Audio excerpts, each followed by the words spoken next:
Wah, Anda pernah kepikiran nggak sih, kenapa ya harga mie instan kesayangan kita tuh rasanya adem ayem aja, padahal berita harga bahan baku naik mulu kan?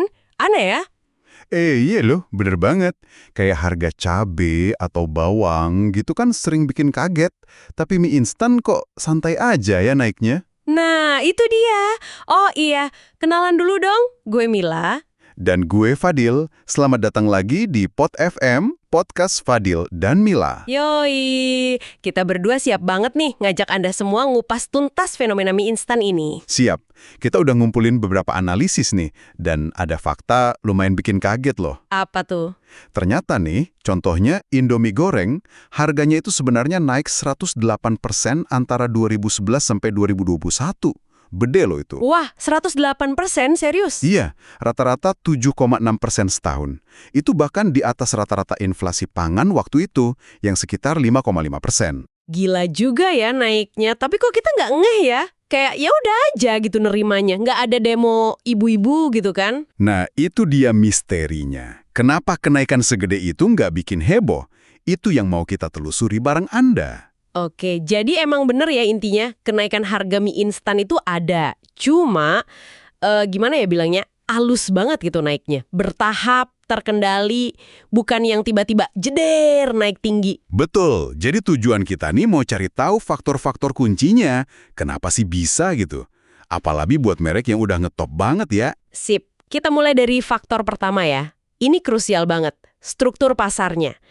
Industri mie instan di Indonesia ini bisa dibilang oligopoli. Oligopoli? Maksudnya gimana tuh? Kayak cuma ada beberapa pemain gede gitu. Nah, persis. Jadi pasarnya itu dikuasai sama sedikit pemain besar aja. Dan yang paling dominan siapa? Jelas, PT Indofood CBP. Mereka punya Indomie, Supermie, Sarimi. Itu udah nguasain sekitar 72-75% loh. Gede banget kan? Wow, 3/4 pasar sendiri ya. Pesaingnya gimana? Kayak mie sedap gitu? Nah, mie sedap dari Wings Food itu pesaing terdekatnya. Tapi pangsa pasarnya jauh di bawah Indofood. Oke. Terus hubungannya sama harga gimana? Kalau pemainnya gede gitu. Implikasinya gini, pemain segede Indofood itu cenderung jadi price leader. Pemimpin harga lah istilahnya.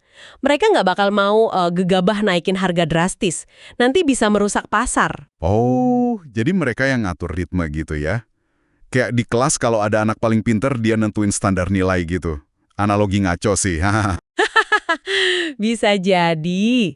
Intinya mereka hati-hati banget kalau naikin harga ya pelan-pelan biar konsumen nggak kaget terus pindah ke merek lain. Jaga-jaga gitu. Masuk akal sih. Nah, terus faktor kedua nih. Ini juga penting banget kayaknya. Kekuatan merek sama loyalitas konsumen. Contohnya Indomie lagi nih. Siapa sih yang nggak kenal Indomie seleraku? Udah ikonik banget kan? Varian rasanya juga gila-gilaan banyaknya. Bener banget, udah kayak bagian dari budaya pop Indonesia ya. Top brand indeksnya aja tuh tahun 2022 nyampe 72,9%. Tinggi banget itu. Nah, karena udah loyal banget gini, konsumen jadi rela kan bayar lebih dikit-dikit, kayak ada ikatan emosional gitu. Iya, kayak udah percaya aja gitu sama kualitasnya. Makanya kenaikan 108% dalam 10 tahun itu bisa diterima pasar. Itu bukti nyata pricing power mereka. Pricing power. Kekuatan buat nentuin harga ya. Keren juga. Betul. Nah, sekarang kita masuk faktor ketiga. Ini nih yang menurut gua paling bikin oh gitu toh. Struktur biaya produksi sama efisiensinya. Gimana tuh? Biasanya kan kalau ngomongin mie instan, langsung nyalahin harga gandum impor yang naik. Nah, ini dia twistnya. Ternyata dari data yang kita lihat, biaya tepung terigu dari gandum impor itu cuma sekitar 15% dari total biaya bikin sebungkus mie instan. Hah? Serius? Cuma 15%? Terus yang paling gede apa dong? Justru kemasan. Packagingnya itu makan biaya sekitar 30%. Lebih gede dari terigunya. Wah, gila. Baru tahu gue, selama ini mikirnya gandum itu biang kerok utama. Kayak kalau masak nasi goreng, kita fokus ke harga nasi. Padahal bumbu sama toppingnya juga mahal kan? Haha, ya analogi bagus. Jadi intinya, kalau harga gandum dunia naik gila-gilaan pun, dampaknya ke harga sebungkus mie instan itu nggak sedramatis yang kita kira. Karena porsinya di total biaya nggak dominan-dominan amat. Oke. Pantesan harganya lebih stabil ya. Ditambah lagi nih, efisiensi mereka. Pemain besar kayak Indofood itu produksinya gila-gilaan. Bisa 15-20 miliar bungkus setahun. Astaga, banyak banget. Kebayang nggak tuh numpuknya kayak apa? Nah, karena produksinya masif gitu, mereka dapat skala ekonomi. Biaya per bungkusnya jadi lebih murah. Terus jaringan distribusinya juga luas banget kan, sampai pelosok-pelosok. Mereka juga pakai sistem canggih buat ngelola rantai pasok SCM, sama perencanaan sumber daya ERP. Jadi biaya operasionalnya bisa ditekan. Wah, canggih ya manajemennya. Pantesan bisa efisien. Belum lagi, mereka nggak cuma beli gandum dari satu negara, sumbernya macam-macam. Jadi kalau satu negara harganya naik, bisa cari dari negara lain. Mitigasi risiko gitu. Lengkap banget ya benteng pertahanannya ya. Oke, terus faktor keempat nih. Katanya ada peran pemerintah sama perilaku kita juga sebagai konsumen. Maksudnya gimana tuh?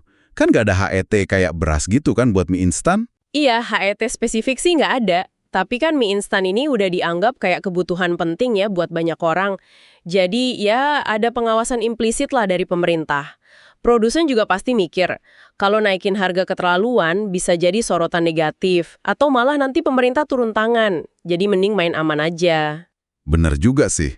Terus dari sisi kita konsumen, Nah, kita ini permintaannya cenderung inelastis. Maksudnya, kalau harga naik dikit, kita nggak langsung berhenti beli. iya sih, udah kayak candu ya. Murah, praktis, gampang dicari di mana-mana. Apalagi ada Warmindo penyelamat akhir bulan. Itu dia, udah kayak kebutuhan pokok psikologis. Tapi tetap ada batasnya juga. Kalau naiknya udah ketinggian banget, ya orang bisa mikir, mending beli beras aja deh. Ada riset bilang elastisitas silangnya sama beras itu sekitar 1,363. Artinya, kalau harga mie naik, permintaan beras bisa ikut naik. Oh, jadi bisa digantiin sama nasi ya kalau kemahalan. Makanya produsen naikinnya nyicil gitu ya, biar kita nggak sadar terus tetap beli. Pinter. Mereka optimalin pendapatan tanpa bikin konsumen kabur. Strategi jitu. Oke. Jadi kesimpulannya nih gimana? Kok bisa harga mie instan ini kayak punya tameng super kuat gitu? Jadi ya intinya stabilitas harga yang kita rasain ini, atau lebih tepatnya kenaikan yang sangat terkendali ini, itu hasil dari gabungan banyak faktor. Kayak konvergensi gitu.